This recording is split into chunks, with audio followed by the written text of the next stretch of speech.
I think for men, that effort of trying to be in control all the time can be exhausting. Sometimes I look at men in really powerful positions in industry and I kind of feel sorry for them because I can see their struggles to live up to this kind of facade of being the top guy in whatever it is they're doing. Having all the answers. Yeah. So by being forced to face something like Parkinson's head on, you arrive at a certain level of acceptance, and that's actually very liberating. Hi everyone, and welcome back to HSE Talking Health and Wellbeing, where we try and get under the bonnet a bit more on the work of HSE Health and Wellbeing. My name is Fergal Fox, and today I'm talking to Dr. Noel Richardson, Director of the National Centre for Men's Health in Southeast Technological University. Noel has been working with us in the HSE on a part-time basis for many years in the area of men's health. You're very welcome, Noel. Good morning, Fergal. So Noel, I know you divide your time between lecturing in the college and working with us on men's health. And I want to get straight into kind of getting into the bit of the nuts and bolts of men's health. And the word masculinity kind of pops up nearly as soon as we talk about men's health. Can you give me a bit of insight into why that is? Yeah, I guess the starting point when we approach this subject is, and it's something we address on an Engage National Men's Health Programme, is why men's health. And when you look at that initially, you look at the statistics and you see that men die younger than women on average and have higher death rates for most of the leading cause of death and at all ages. So that's the kind of macro picture, if you like. So the next question then is what's underpinning those statistics? Why do men die younger than women? Why have they higher mortality rates across the lifespan? And certainly masculinity is one element of that. And I think if we were to define masculinity simply, it's our attitude and approach to life and how it's informed by values and, you know, messages we pick up as boys or girls from a very early age. And in the context of health, there's a whole big literature at this stage on how masculinity shapes men's health practices. For example, men are more likely to take risks with their health, reluctant to go to the doctor when they need to. They engage in higher levels of kind of health damaging behaviours like smoking, binge drinking and so on. So now it would be easy to blame men by listing out those things, but we need to understand how health practices are, if you like, mechanisms for demonstrating masculinity. So if we take, say, boys at a young age, like binge drinking becomes almost a badge of honour. You know, it's a rite of passage for boys to make the transition into being a man. At least that's the perception. So the types of behaviours we as in like men and young men think that they should be engaging in are sometimes like they're rite of passage, you say, or it's part of forming their identity. Exactly. But they're health damaging often. Well, they are. You know, it's meeting certain expectations of what it is to be a man, and that varies in different contexts and different cultures. For example, the code of behaviour that's expected of traveller men might be very different to men in settled communities, or the code of behaviour expected of at different ages can shift. I mentioned boys earlier. Very often for boys and young men, there's an expectation to conform to narrow sets of behaviours that are indicative of a certain way of manliness or macho kind of culture, whereas as men get older, that often can change. You know, fatherhood, for example, can often be a catalyst for men to reframe everything. You know, that's true, you know. And the things, I remember interviewing a man in very early days of this work, and he talked about when he was in college and waking up the next morning, having driven home and being absolutely really drunk. But now, speaking as he was then to me as a father of two young boys, he was just horrified that he would have engaged in that kind of behaviour. And there's no way he would have done that now, you know, because of the responsibility fell to his boys. So masculinity isn't set in stone. It's something we're constantly kind of negotiating with in the context of prevailing cultural norms, and it shifts and changes over time. Thankfully, because we want to shift it a bit more in a more healthy masculinity vibe, I suppose. And that's a really good point, Fergal, because we tend to think of masculinity. There's a lot said about toxic masculinity and about negative aspects of masculinity, but there are also very positive ways of being a man. I mentioned with fatherhood, there's a whole literature around how fatherhood shapes positive ways of being men being connected with caring and nurturing others, and being responsible in a much more kind of gentle way, rather than trying to be conforming to narrow sets of expectations to be a man. I think that's interesting what you say about fathers. I think there's something that's often unsaid as well about men getting into relationships, like a serious relationship. Somebody once told me that, and they were working with young men in care, and they said, like, one of the big changes that they could see is when a young man, like, obviously if some of these children were in care because of their behavior, like antisocial behavior, and it was an important relationship, be it, with a new boy or a new girl. Yeah. Like that new romance, that was changing their perspective on their damaging antisocial behaviors. Absolutely. So I thought that's, oh my God, that's a huge shift for somebody. And then when you think, like all these kind of big macho men, like confining to that code of behavior that you named, in that young men space, if they're going to get into a serious relationship, they have to show vulnerability to somebody. Absolutely, yeah. And they see the benefits of it as well in their own lives. And we see this also in relation to men who've experienced kind of serious ill health. Very often they go full circle. They become really strong advocates for other men, not to fall into the same trap. We see this especially in relation to mental health. I mean, we've seen a huge change in attitudes to mental health, I think, in the last kind of 10 years in relation to men and mental health. We've seen major shifts in say sporting figures or figures from there's nearly there's male influencers in loads of spheres. There is putting and they're challenging this kind of traditional stigma and taboo around mental health for men. Yeah, and encouraging other men to be more proactive, not to be afraid to seek help, to change the culture in workplaces and other environments where boys and men congregate, to make it more supportive to boys and men to be able to access support. So this is a really positive shift in masculinity as well. So, I mean, I say that just so that we don't fall into a rabbit hole of talking about masculinity. I mean, there are certainly very negative aspects of masculinity that we need to acknowledge and still need to work on. But we also need to look at models of good practice and where, if you like, healthy masculinities are being reformulated and learn from that in other spheres as well. Emphasize the positive and build on that. Yeah. Yeah, it's interesting. Like, I agree with you to a large degree that there's been a huge kind of evolving of that, different codes of behavior and acceptable, and that, we're seeing way more representations of healthy masculinity.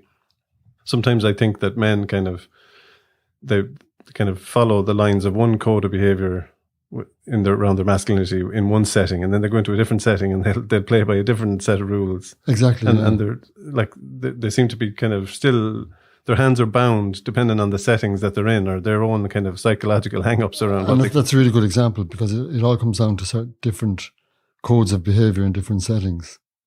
If you're in maybe a sports club or something, and you're an 18-year-old man, I mean, the expectation is that you're tough and that you give as good as you get, and you don't sort of lie down and cry if you get a belt, So that there's a clear expectation there to conform to a fairly narrow set of behaviours that are indicative of masculinity in that setting.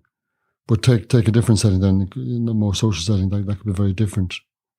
And what you said there about the dads, about the world changing, I absolutely agree with that. And I suppose one of the big things, and I think you named it already, that risk-taking behaviour. Because you're not just responsible for yourself. No, like you're responsible for others. Absolutely, and your sphere of responsibility is expanded enormously, and all of a sudden, like you can feel quite vulnerable, or you feel like a different weight on your shoulders that is actually pulling you back from the risk. It's interesting the point about fatherhood, because when we developed the National Men's Health Policy way back, that was one of the issues that came up really strongly, actually, and the literature really supports it as well. The more engaged men are as fathers, the more likely they are to be supportive of gender equality, and the more they nurture and care for others, the more they care and nurture themselves. So it's a really important aspect of men's health, I think. Even though it was, when we went into developing that policy, we saw something more in the periphery, but it emerged as something that was right at the centre of men's health, really. Well, absolutely. Yeah, that's interesting. Can I bring it into some of the programs of work that's been developed? You mentioned the Engage training program there, about how you bring this training program to people around men's health, trying to get them, other agencies and people working in the health and social care area, to be able to engage men better or more accessibly. So what's the Engage program do? Well, the Engage program, it's a key capacity building measure as part of the National Men's Health Policy and Action Plan. So what we're trying to do is it's based on a train the trainer model. So we train up trainers to go out and deliver the program with mentorship from a few key staff within the HSE. So the idea of Engage program is to build skills and competencies for service providers to engage more effectively with men. And then more broadly, it's to look at how the organisations in which we work in are not male friendly, if you like. So if you take a GP practice, for example, it could be that the waiting room isn't very welcoming for men. There could be posters up that are all to do with women's health, for example. So that environment may not be more that welcoming to men. That's just one example now. So, and then we also need to look at the people working in that environment and see what skills can they develop that will make them more effective at engaging men. So the Engage training that you're describing there, Noel, is available across the country now? Yeah, last year, Fergal, we developed a Train the Trainer program for health and wellbeing staff within the HSE. And we had about, I think it was 22 staff in that program. So they are now ready to go out, and so it started already, in fact, to deliver training to different service providers, both within the HSE and beyond. And so if anybody wants to contact or find out more about that, they can contact their local Health Promotion Improvement Office. They can, or look at the Engage website. Oh, great, yeah. More details of the program there. So you mentioned that some of the learning or the kind of the Engage journey has taught you a lot of things about engaging men. And I know that in recent years you brought that to the agricultural field, if you like, to pardon the pun. But so we started with a generic program, Fergal, about 10 or 12 years ago. And then over time, we developed new modules in engaging young men and middle-aged men. And the most recent newer module we've developed is called On Firm Ground. And it's working with the Department of Agriculture to support agricultural advisors to have basic skills to support farmers' health. And what we discovered was that agricultural advisors on a daily basis were meeting farmers in different degrees of distress. And the department was coming looking for this help, or the agricultural advisors were? Exactly. They were, and they were being really proactive on the subject, right? Which is interesting in itself. So they're going into farmyards, helping farmers do their business or give them advice? Essentially, advice about agricultural matters. But right. they're dealing with the person at the end of the day. Yeah.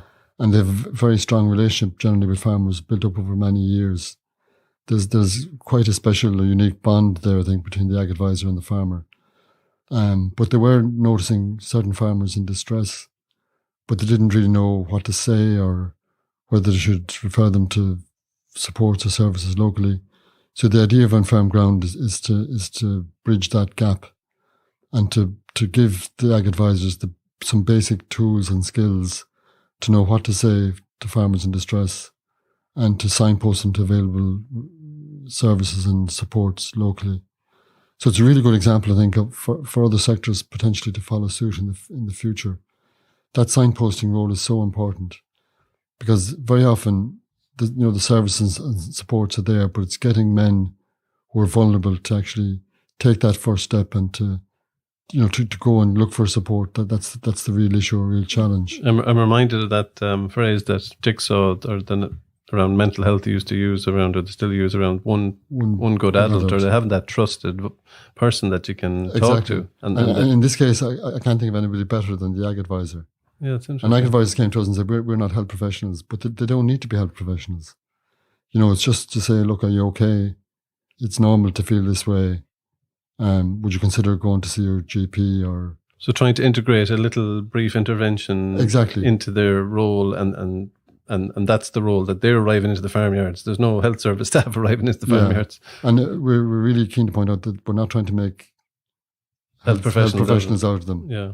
It's And just, did you find they were a bit anxious about getting that training, that, you know, there'd be too much expected of them? the response has been really positive, Fergal. Right. Really, really positive. I think the consensus was that they feel much better about having some basic skills and you know, being able to do something about it than being caught in this limbo where they're not sure what to say. So they have a basic toolkit that when something comes up, they feel like I can dip into this, or I have a base to you know, to signpost, as you said. Exactly. That's the key ask for them in this program. That's great. It's great that the Department of Agriculture are literally buying into this program. They are, and they're keen for not just kind of quick fix to a problem. They're looking at the issue in the longer term. And interesting enough, when we developed the National Men's Health Policy many years ago, the Department of Agriculture were asking, well, what has this got to do with us? You know, they were looking at health and safety of farmers, for example, but they didn't really see a link to men's health. But I think what this shows is their approach to on firm ground is that they're being much more proactive now, and they're keen to look at the culture in which farmers, you know, are operating and trying to make the culture more amenable to farmers looking after their health. So that, going back to that masculinity point of being a code of behaviour, that they're literally changing the code around self-care, self-help. Support farmers to look for help. Yeah, which fits into their health. But help seeking is only half of the issue. The other half is that we have people in who are placed to offer help at the times when farmers need it. That's a crucial. So it's about help seeking and help giving. Okay. So you're trying to promote improved help seeking, but you're also trying to upskill those that are at the coalface and who may be able to offer some form of help or support without, again, making health professionals out of them. Yeah, so using the agricultural advisors as a bridge to more in-depth health services or health advice. Exactly, but that doesn't come about without a change of culture within the sector. And I think that's what we've seen in the Department of Agriculture. And that's why I feel like a model of good practice for other sectors to follow suit, potentially in the future. Staying with farmers, 2022 also saw the launch of Farmers Have Hearts, which is, you know, a very significant program, loads of partners. Can you give us the highlights out of that in terms of we're targeting cardiovascular health of farmers? Exactly. It's a very different type of program. So it started out as a simple screening program conducted by the Irish Heart Foundation, mainly in mart settings, you know, where farmers congregate. And we learned a lot from that program. But one of the key learnings was that whilst the health check was a catalyst for farmers to take stock and, you know, maybe go to their GP and do something further, they definitely needed something more to support them to make more sustainable change in the future.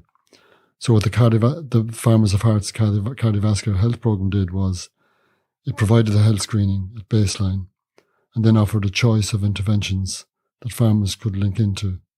And these were simple interventions like text messaging, a health coach, or a combination of text messaging and health coaching.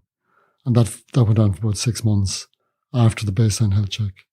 And we followed up 12 months later and did a follow-up health check to see how things had improved. And basically there were some really positive findings from the study. So the health coach, that's somebody literally giving somebody a phone call? Or yeah, it was a phone call once every 2 weeks. And kind of encouraging them around their behaviour change? It was basically applying kind of a brief intervention to the farmers on the phone. So the farmers set the agenda really. So they decided what kind of aspects of lifestyle they were interested in changing, and the health coach worked with them to support them. I think that's great because they weren't just left off. You know, exactly. We all need a prompt or a nudge and kind of follow up. You know what I mean? If we left our own devices, things kind of wane a bit. But anyway, to cut a long story short, like cardiovascular risk reduced significantly in the intervention group compared to the control group. So we're looking at trying to see if we can scale up that program now in the future. I was looking at the report there that, you know, the cardiovascular disease, it's one of the second most common cause of death in Ireland, more prevalent in men, and that 74% of the farmers that you tested in that had 4 or more risk factors. So it's a very big issue with the sector. It really is. And the other point about that is we talk a lot in the HSE about targeting those who are hard to reach or more at risk. So this is a good example of an initiative that worked with the relevant partners to engage with the court that mightn't otherwise have engaged in their health. Farmers are a high-risk group, not just for cardiovascular health, but for other things as well. So it's really welcome that the programme managed to engage a group that otherwise might have kind of slipped through the cracks and mightn't have got to it at all. And the other thing that I think applies across men's health, 84% of the men thought their health was very good.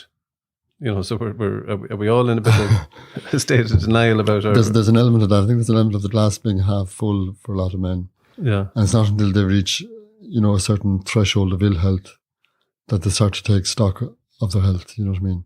Very often it takes like a heart attack or something fairly... Incidents and accidents. Yeah, for men to kind of wake up to the fact that maybe their lifestyle hasn't been so conducive to good health all along, Okay, that's very interesting.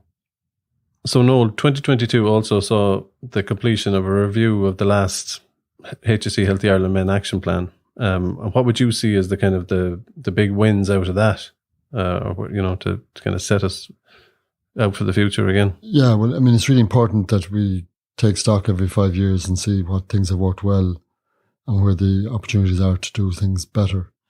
So I think the things that have worked well have been the Engage programme, and that capacity building measure is a key, continuing to upskill our staff in the HSE and beyond to be more in tune with the needs of men and men's health. So that's a fundamental.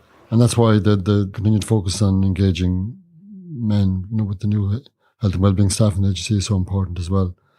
I think there have been other programs that have been really effective. We've talked about the Farmers of Heart's cardiovascular health program. We've talked about On Firm Ground. Other programs like Men in the Move and Sheds for Life have also demonstrated really good effectiveness with evaluations. So Men on the Move, again, is targeting men that are overweight or obese? Overweight or obese and have typically been inactive over recent months or years. So it's not going after those that are already in gyms and sports clubs. It's trying to target those that are more sedentary and maybe carrying extra weight. And the local sports partnerships have taken a massive role in the rollout of this. Absolutely.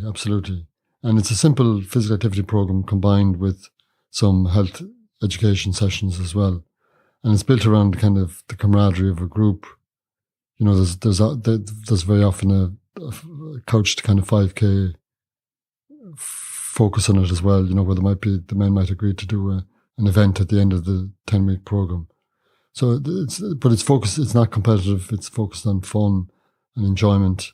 And what we've seen in the earlier iterations of the program is that even when the 10-week program finishes, the men are very keen to continue it, through their own efforts as well. So that's a really positive. Yeah, I think that was the finding that jumped out to me from the research was about the social dividend that these men felt they got. They're not in an organised group activity. Well, you know yourself, Fergal. I mean, unless you're enjoying what you're doing, you're not going to stick with it in the long term. I mean, if it feels like hardship or something that you've got to endure to get to a medium-term goal, that might work in the short term, but it's never likely to sustain in the future. So that's why the fun and the enjoyment and the camaraderie of the group is so important. And what we see as well is that all men get on. If a man doesn't turn up one week, one of his buddies will phone him up to make sure he's there the next week. Very good. Another health coach. Yeah. No, it is. But again, this is human nature. We all suffer from lack of motivation at times. So by having those inbuilt kind of support mechanisms, it helps to keep men on track. And it's all right to fall off every now and again, but it's also good to get back up and get going again. And it's great to get that phone call from somebody saying, "I'd like to, be great if you could be back with us." And we all like to be missed. Exactly, that's what I'm trying to say. Exactly, we all want to be missed. And the other program you mentioned there was Sheds for Life. This is with the Irish Men's Sheds Association.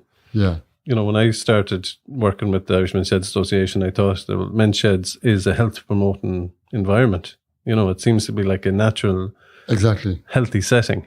Yeah, and that's why with Sheds for Life, we were really keen not to mess up what was already working really well. So the shed is a natural, health enhancing environment for men who take part. Through the social interaction, the camaraderie, the fun, the breaking isolation for many men. So the shed is inherently health promoting. So what Sheds for Life tries to do is to build on that premise Right. by offering different elements of program. And it's up to the men in the sheds to decide what elements of the program they buy into. There's generally a health check and a physical activity component that most sheds do, but then there's a menu of options as well that shedders can opt into. So nothing is being forced upon them. Do you know what I mean? Absolutely, yeah. Their autonomy in terms of what they want to have in the sheds. I was impressed with respected. With the buy-in to the healthy eating. I didn't think healthy eating would be, most of the groups wanted to get that healthy eating and appreciated the hands-on. Like I think it was healthy food made easy. And I think that was the nuts and bolts of that. Like the fact that they were getting practical skills. Yeah, they really loved, and it's also the fun of cooking as well. You shouldn't underestimate that. Another program, the Larkin Centre, had a healthy food or kind of healthy eating component as well. And I've visited that program a few times, and the fun the men had in the kitchen. This is in Ballybock in Dublin. It was just a joy to witness. Do you know what I mean? It's nearly like you're breaking down that masculinity code of behaviour. You're working on the margins, pushing men into that cooking role together. It's a good point. Sometimes we impose some kind of rigid labels on men or on different groups of men that may or may not be borne out in practice. And by offering an opportunity to challenge those behaviours or those norms, very often men embrace them with open arms. Do you know what I mean? Yeah, and joy is the result. Yeah, you just see the men. With that programme in Ballybock, the Men's Health and Wellbeing programme, it was aligned with Celtic Football Club. So the soccer was seen as the big hook to get men in. And it was really popular. The men really did enjoy it. But I would say the cookery classes stole the show in that programme. That's where they really had fun and enjoyment and took practical skills away from the programme to use forevermore afterwards, Yeah. You mentioned the word there that keeps coming up when we've done the men's health webinars is the when we're trying to kind of encourage all other agencies to work with men and target men is the hook that you might need to create. Absolutely, yeah. And the word, that terminology and thinking about what men might just, like, it's nearly giving them an accessible way in sometimes, isn't it? Yeah, it can be giving them permission, exactly, know what I mean? Yeah. Isn't it ridiculous, like, in some ways? Yeah, but it's perfectly understandable. It's also nice to feel that your opinion is being sought and that what you want is respected, Very often I think service providers think they might have a hook, but it may not be what men see it as being what they want, you know what I mean? Yeah. So a simple message there is to ask men what they want, like in the sheds. The Irish Men's Shed Association didn't ram any program down the men's necks. They went in, they said, here's a menu of options. All these things are available. What would you like? So the men choose themselves. So the hook is whatever they choose. You know what I mean? Absolutely, yeah. I'm thinking about the variety of allies that you had kind of working around that. I attended a couple of those working groups with the Irish Men's Health Association around the Sheds for Life, and there was like such a wide myriad of partners there. Yeah. From Mental Health Ireland, the Dental Health Foundation, like there was just so many. Keep Ireland Walking. Yeah, like there was so many inputs or opportunities. Yeah, and then that partnership model has been a cornerstone of a lot of the work we've done, which I think is really important. Bringing in different partners to deliver different elements of the program, and that partnership working can sometimes be challenging. But I think when you work through those challenges, you really build a more sustainable program that's going to survive into the future, I think. And the other element of the partnership, I think, that's really worked well has been the partnership between the HSE, NGOs who come in to deliver certain elements of programs, and research, to evaluate what's working well and what we can learn from these programs, because that's a really key as well, I think. Well, I would say that as a researcher, of course. You would say that, but you have been at the front line of doing the men's health research and leading the men's health research over the last few years as part of our both men's health policy and Healthy Ireland Men Action Plan. So I absolutely take your point but like it's great to have our programs be able to stand up then have evidence to kind of prop them up internationally. A lot more credibility. Yeah. But I also think we've learned over the years as well about how we take those research findings and find a way to communicate them that has most impact at the coalface. So the development of training, toolkits, other knowledge translation type resources that are going to support practitioners on the ground. That's been a key success, I think, of a lot of the research we've done. And it works well for both practitioners on the ground and the students who are doing that research, because it's important for them to learn how research findings can be most effective through knowledge translation activities that I mentioned. Absolutely. I'd like to bring you back to one of the things that we've been doing for a good few years now, Men's Health Week, and you've been taking a key role in this, been an advocate for men's health, but bringing the kind of the evidence. How have you seen men's health evolve over the years? That's been a fascinating project, and huge credit goes to Colin Fowler in the Men's Health Forum in Ireland, who kind of coordinates the partnership for this. But I remember kind of 10 or 12 years ago, there might have been one or two initiatives that happened in Men's Health Week. But now we're seeing it become much more mainstreamed. I think there are about 80 or 90 partners now who actively support Men's Health Week. And preparation for the week, it happens in June every year. Third week in June ends with Father's Day. But preparations for this year already began back in November. So Colin convenes the partnership group. A theme is agreed, and then there's a series of actions and initiatives planned, both at a national and a local level, with the support of the HSE, it should be said as well. So it's turned into something that was a kind of more tokenistic, let's organise an event for Men's Health Week, to something that's now firmly in the calendar at a national and local level. We see lots of organisations running events, say in their own workplace or in their own community setting. So men's health has become much more mainstreamed. It's become a big one for workplaces, hasn't it? Like, there's so many workplaces now want to offer something in relation to health and wellbeing. We've got a big male workforce, and they think, well, we'll do something. At the very least, we can do something in Men's Health Week. Absolutely. I think it reflects a kind of a mind change as well, more awareness about men's health, and more willingness and keenness on the part of workplaces and others to be proactively involved in this. You mentioned the Men's Health Policy, the original Men's Health Policy that was published in 2008 or 2009, was it? January 2009, actually. January 2009, you remember it well. But that was the first Men's Health Policy in the world. Ireland was like a world leader. It was, yeah. We should take a bit of a bow in relation to that. And a lot of credit goes to Biddy O'Neill, who got the ball rolling many years earlier in what was the Southeast Health Board. Yes. So many different iterations now. It feels like a long time ago now. But Biddy was really proactive in the area. She had a working group that had different events on and she got the funding to support the research that eventually informed the policy. So a lot of credit goes to Biddy O'Neill and that Southeastern Health Board Men's Health Group who got the ball rolling back then.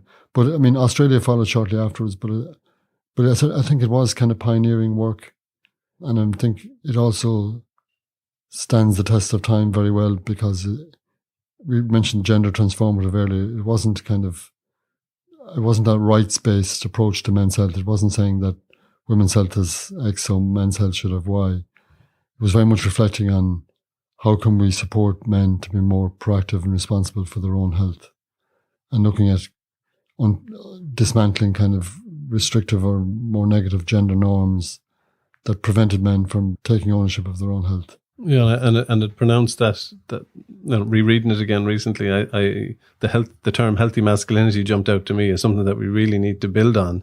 Yeah. In the next plan, something that we can use. But I think it's a clear message that promoting men's health is good, not just for men's health, but for women and children as well. Yeah. By getting men to be more responsible and proactive really for their own health. Because I suppose traditionally health was women's business. Women were the carers and nurturers.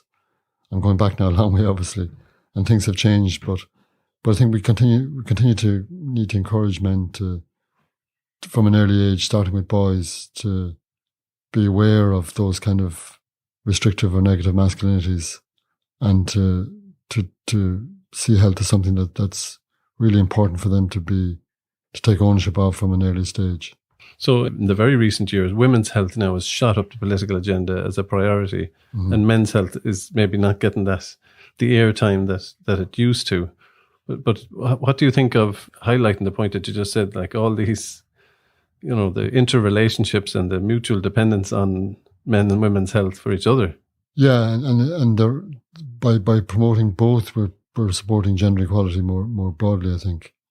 I think we need to be careful about comparing and saying, looking at kind of men's health versus women's health. I think that leads us down a kind of rabbit hole that doesn't take us anywhere, really. I think we need to continue to focus on men's and women's health and gender and health. Right. Understanding, if you look at issues of women's health, like violence against women, for example, and issues to do with reproductive health, very often gender in the wider sense is an issue with those issues that affect women's health. If you look at, say, power relations within gendered structures and gendered systems of health services, do you know what I mean? In order to change that, we need to tackle it from a gendered perspective. So to be gender aware and to take a gender analysis to all the work we're doing. Exactly. And I mean, we've worked in the past with women's health as well, so it's not like we're out to carve out our own little niche area. Yeah. We're trying to do what's promote men's health in a way that's supportive of men's, women's and children's health. Yeah, I think, and I'd second the point that you made there about, I don't think it's changed enough, is that that men's health sometimes has fallen back on too many women. Yeah. I think there's still that is still a big issue that women sometimes are too often the primary carers in the home, and then looking, you mentioned when that middle-aged man or that older man has an incident or accident or something happens, that he goes, oh my God, my own health, I need to think about this, and the woman will have to nudge him into action or be an ally or supporter, where maybe that shouldn't be the case. I think we need to keep working it from an early age, and that's why SPHE programs, for example, in schools are so important for boys to prevent us falling into that trap of, health is women's business, or that's kind of sissy stuff. Yeah. I mean, that day hopefully is nearly gone. But I think we see other examples of this where boys are taking more care of their appearance now. Do you know what I mean? There's an emphasis on, maybe that could be seen as maybe a negative thing as well, perhaps. The beauty or pulling them into fitness. Yeah, and muscularity and all that kind of thing. But if we could even leverage that as a way for boys and young men to be more practical with their health more generally, I think that might be useful. Okay. And one of the things I wanted to ask you about was your own health. I heard the interview that you did with Ray Darcy back in, I think it was the middle of 2021, about your own Parkinson's diagnosis and the journey of you working on men's health and then kind of been faced as a man with... No, I became my own case study, Fergal. Well, yeah, it was a biggie. So that your diagnosis came a good few years ago. 12 years ago now, this January, yeah. So, all this advice about proactive and engaging, that must have been a jolt. Well, it obviously was a jolt. Yeah, that was it was a challenge being diagnosed with Parkinson's, but my own reaction to it for the first year was also a big challenge, because all the things I was asking other men to do, I found very difficult to do myself. But with the benefit of time now, I wouldn't be too hard on myself in relation to that. I mean, it was a major jolt. I was diagnosed at 46. Yeah, that's very young. Yeah, it is, yeah. So, and it's a massive transition to make. So, looking back now in hindsight, my reaction was quite it's almost like a grieving response. You've got denial, you've got anger, you've got fear of, what's the future going to hold. So it's very difficult to be rational and to do all the things you're supposed to do when you're in that situation.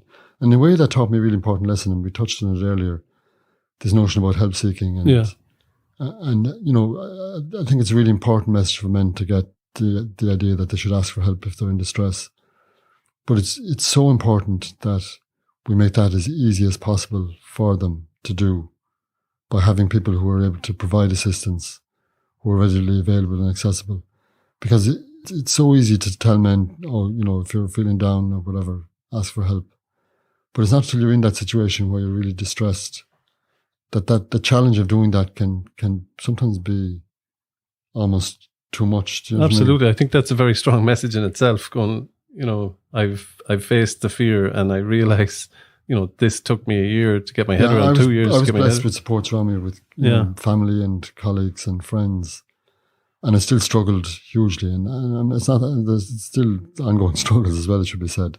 Yeah. So that was a real eye-opener for me, that despite having all these supports around me, I still struggled to ask to avail of them. You know what I mean? Oh, that's amazing. Yeah. Yeah. But I mean, over time that changed, thankfully. And I mean, I feel really well supported. I mean, it was always well supported from the time I was diagnosed, but I can feel that support and lean on it now much more. And part of it is making that transition to being more vulnerable and accepting the diagnosis for what it is. Not lying down under it either, but, you know, accepting that there's certain things about it that I can't control. Yeah. I've some. So it's a medication you're on an ongoing basis. Medication is a huge help. You know, levodopa medication. It's synthetic dopamine, but also lifestyle issues are really important. You know, physical activity, and I still run a bit, albeit a bit slower than I used to. But you used to be a top runner. Like you ran for the country there for a while. I ran at high level back in the day. So I was able, I suppose, to lean into that as well. You know what I mean? And even the discipline of running over many years helped me and continues to help me, because, I mean, I run very slowly now, but I actually don't care. I don't mind once I'm still moving. And other things like rest and managing stress and diet. So there's certain elements of lifestyle that with Parkinson's work really well as well. Yeah, so it's. So you feel you're managing it really well? Yeah, I feel I'm managing it really well, but the caveat to that is that I reserve the right for that to go pear-shaped tomorrow. Do you know what I mean? I can't say, I mean, I'm quite good today, but I don't know what trajectory the disease will take. Right. But that's maybe the other message from this is, like, none of us know really with or without Parkinson's. You know what I mean? Every day someone we know is diagnosed with something, you know, so that notion of being in control or having control over your fate, that's been a real eye-opener for me as well. Do you know what I mean? And relinquishing that control is actually quite liberating. Right. You know, I mean, I was acceptance. Partly acceptance, but I was early mid-40s thinking I could control everything and that I was going to, my life mapped out, I was going to retire at 60-something and cycle and do all these things. And then I was diagnosed with Parkinson's and I realised, actually, I can't control these things. Yeah. But I think for men, that effort of trying to be in control all the time can be exhausting. Absolutely, yeah. No, I completely. And sometimes I look at men in really powerful positions in industry and I kind of feel sorry for them, because I can see their struggles to live up to this kind of facade of being the top guy in whatever it is they're doing. Having all the answers. Yeah. So by being forced to face something like Parkinson's head on, you arrive at a certain level of acceptance, and that's actually very liberating, and that enables you to enjoy the really important things. I mentioned that Ray Darcy show about Robin Williams' quote from Good Will Hunting. You know, the bad stuff wakes you up to the good stuff you weren't paying attention to, and that's been really insightful for me, I think. And I think I'm more tuned in now to things that really matter than I was 10 years ago. Right, that's a great message. And you seem to have kind of leaned into the self-compassion in the transition around the diagnosis. Oh yeah, it's not my fault. Yeah, know. Of course it's not your fault. No, and I remember when I was diagnosed first in college in Carlow, I used to run around the place because my walking was impaired, but I was too embarrassed. Oh, right. The action of, this might sound strange, but the action of running was easier than walking. I was walking with a kind of a limp. Yes. So people were saying, God, he's in a mad rush this last year. But it was really embarrassment in kind of facing up to the disease. So you've experienced all those things that we're kind of acknowledging with men when we're given the message. Yeah, but my key message in all this, if there is one, is I'm not anyone to lecture anybody else, because everyone's story is different as well. And I think I've been managing it really well, as I said, but I don't know if I'm going to be what I'm going to be like in 6 months or 2 years. So there's a huge uncertainty to this as well. But all I can do is draw on whatever resources I can at any given stage of it and do the best I can. And so far, that's been working out really well. Yeah. Well, it's been really working out really well for us as well. The work you're continuing to produce and the partnership work that you're supporting. You mentioned to go back into the nitty gritty of the work as we kind of wind this up. But like, there's so many partners. I see you kind of as a, nearly a conductor of partners in some ways, especially in the, like, going back to the agri sector work, Teagasc and the Department of Agriculture, but business sector came into some of those partnerships as well. That was new. Yeah, Glanbia, for example, supported the Farmers of Hearts cardiovascular health program. So in that program, we had the HSE, we had two academic institutions, we had Teagasc and Glanbia. So I think partnership working is really where it's at. Do you know what I mean? And it does. But you're right to flag that it's not. It's not easy. It's not the easy way. Every organisation brings its own expectations and value based to any piece of work. But that has, over the years, I think we've managed to improve and refine our approaches to doing that, and really hammering out at the outset what it is we're doing and what everyone's role is, what the final outputs will be. So once you think you get clarity about what the role of every partner is and what the expectations are. Mutual understanding of where we're off to here. And so the more you invest in that at the outset, the better, I think. Very good. Okay, that's some good partnership tips to finish up on. Noel, I want to really thank you for taking the time to talk to us again, and I hope to have you back to talk about some of the other things as we go ahead in the next Healthy Ireland Men plan. Thanks very much. Thanks, Fergal. Thanks for all your support over the years as well. If you'd like to find out more about any of the work that was mentioned there, you can go to the Men's Health Forum in Ireland website at mhfi.org or the Men's Development Network website, or you can follow us on our HSE Health and Wellbeing YouTube channel and Twitter page. Thanks for listening.